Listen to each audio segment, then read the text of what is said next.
Uga Wangsit Siliwangi, datangnya budak Angon dan Ratu Adil.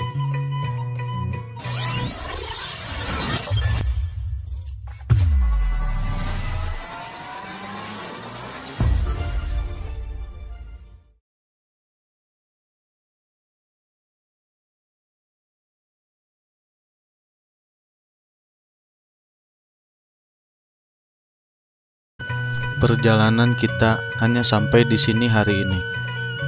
Meski kalian semua setia padaku, tapi aku tidak boleh membawa kalian dalam masalah ini, membuat hidup kalian nelangsa, ikut serta merasakan melarat dan lapar.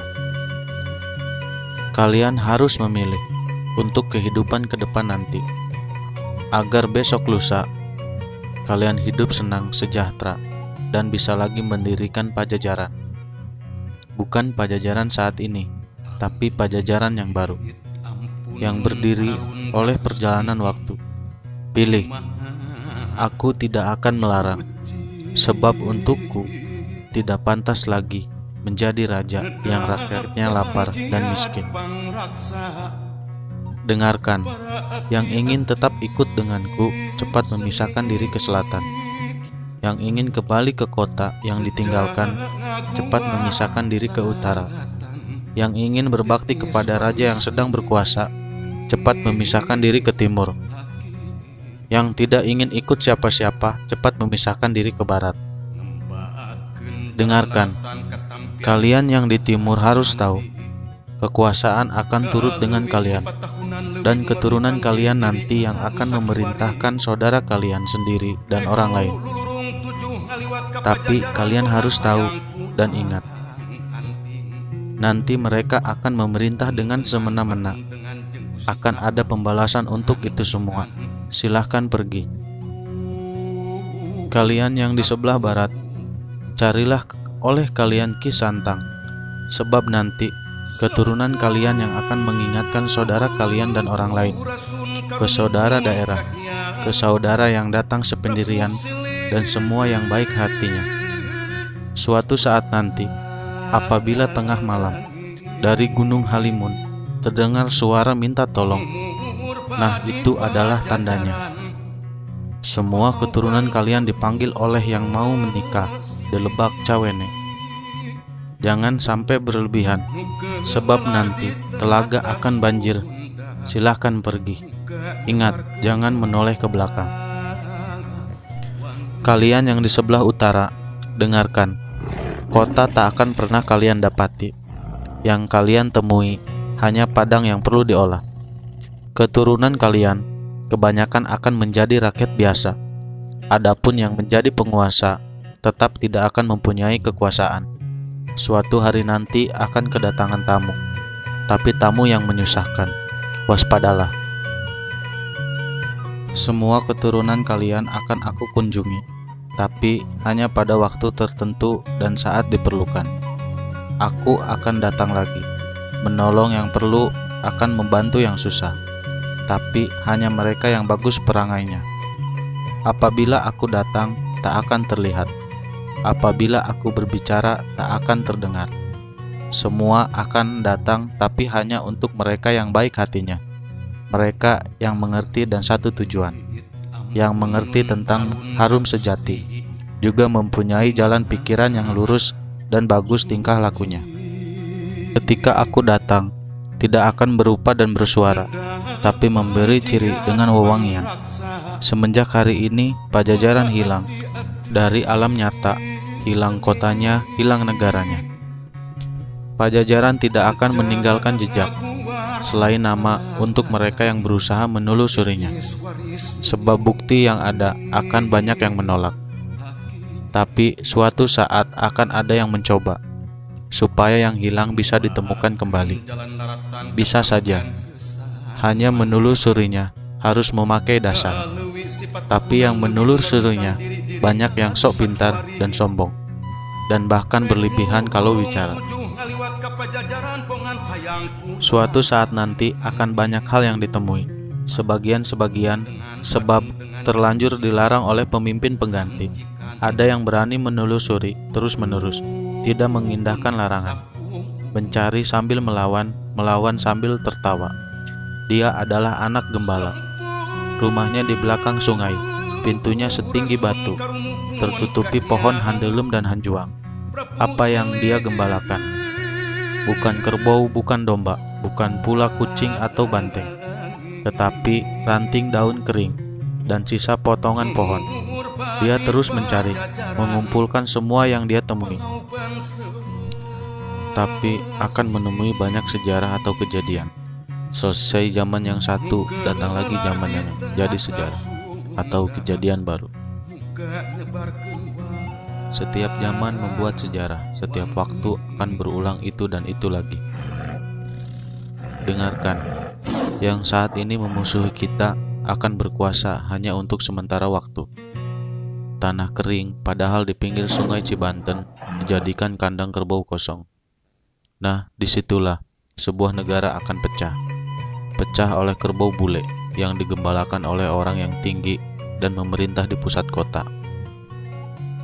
Semenjak itu, raja-raja dibelenggu. Kerbau bule memegang kendali, dan keturunan kita hanya jadi orang suruhan. Tapi kendali itu tak terasa, sebab semuanya dipenuhi dan murah serta banyak pilihan. Semenjak itu, pekerjaan dikuasai monyet. Suatu saat nanti keturunan kita akan ada yang sadar, tapi sadar seperti terbangun dari mimpi. Dari yang hilang dulu semakin banyak yang terbongkar, tapi banyak yang tertukar sejarahnya, banyak yang dicuri bahkan dijual. Keturunan kita banyak yang tidak tahu bahwa zaman sudah berganti. Pada saat itu geger di seluruh negara, pintu dihancurkan oleh mereka, para pemimpin, tapi pemimpin yang salah arah. Yang memerintah bersembunyi, pusat kota kosong, kerbau bule kabur, negara pecah diserbu monyet. Keturunan kita enak tertawa, tapi tertawa yang terpotong. Sebab ternyata pasar habis oleh penyakit, sawah habis oleh penyakit, tempat padi habis oleh penyakit, kebun habis oleh penyakit, perempuan hamil oleh penyakit. Semuanya disertai penyakit. Keturunan kita takut oleh segala yang berbau penyakit. Semua alat digunakan untuk menyembuhkan penyakit, sebab sudah semakin parah.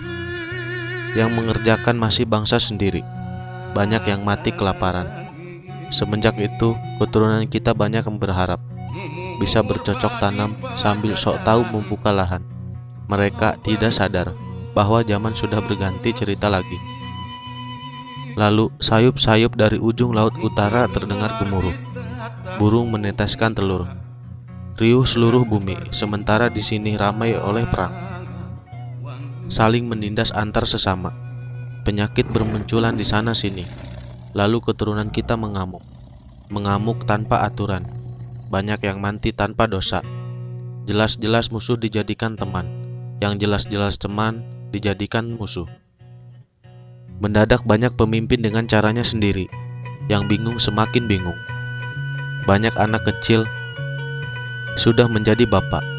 Yang mengamuk tambah berkuasa. Mengamuk tanpa pandang bulu.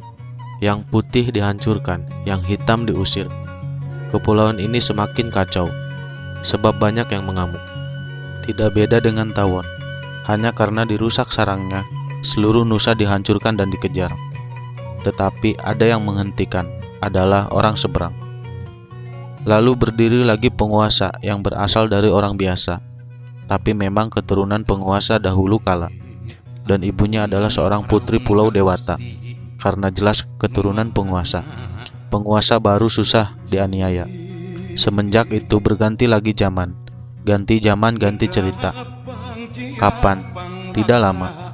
Setelah munculnya bulan di siang hari, disusul oleh lewatnya komet yang terang benderang.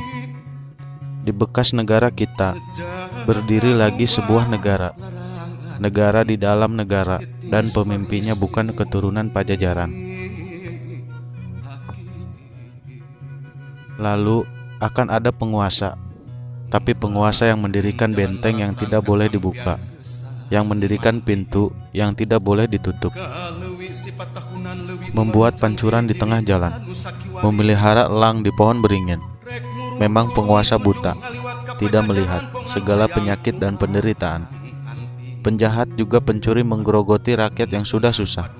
Sekali ada yang berani mengingatkan, yang diburu bukanlah penderitaan itu semua, tetapi orang yang mengingatkannya.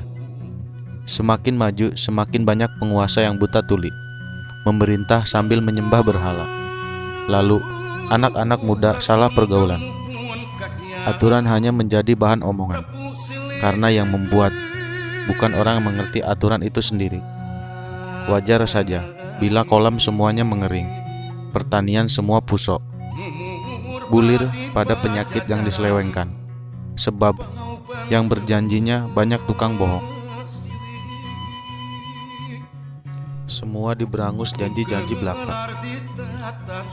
Terlalu banyak orang yang pintar, tapi pintar keblinger. Pada saat itu datang pemuda berjenggot. Datangnya memakai baju serba hitam sambil menyanding sarung tua. Membangunkan semua yang salah, mengingatkan pada yang lupa, tapi tidak dianggap. Karena pintar keblinger maunya menang sendiri. Mereka tidak sadar, langit sudah memerah. Asap mengepul dari perapian. Alih-alih dianggap, pemuda berjenggot ditangkap, dimasukkan ke penjara.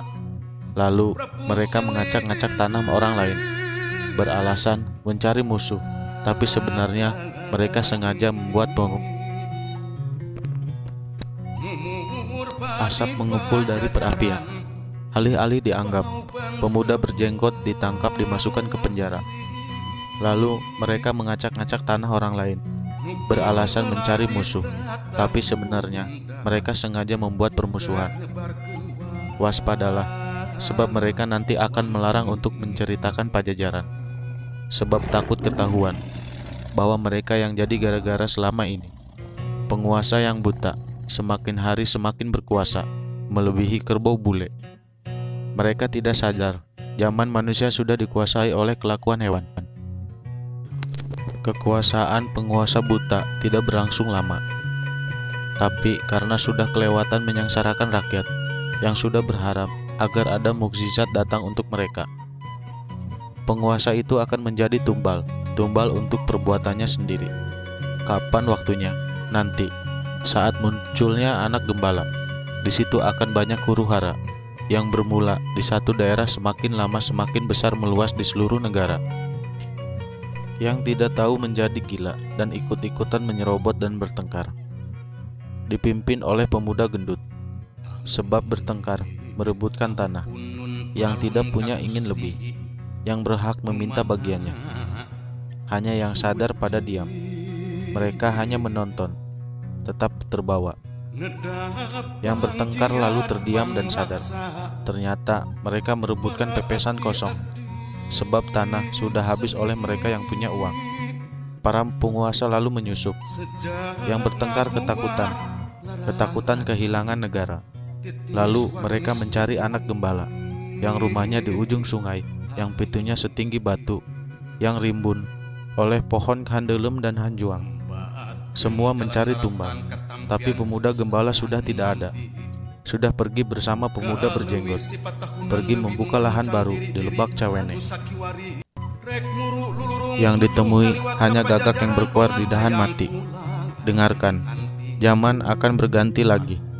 Tapi nanti, setelah gunung gede meletus, disusul oleh 7 gunung, ribut lagi seluruh bumi. Orang Sunda dipanggil-panggil, orang Sunda memaafkan, baik lagi semuanya. Negara bersatu kembali, Nusa jaya lagi, sebab berdiri Ratu Adil yang sejati. Tapi ratu siapa? Dari mana asalnya sang ratu? Nanti juga kalian akan tahu. Sekarang carilah kalian pemuda gembala. Silahkan pergi. Ingat, jangan menoleh ke belakang. Pajajaran,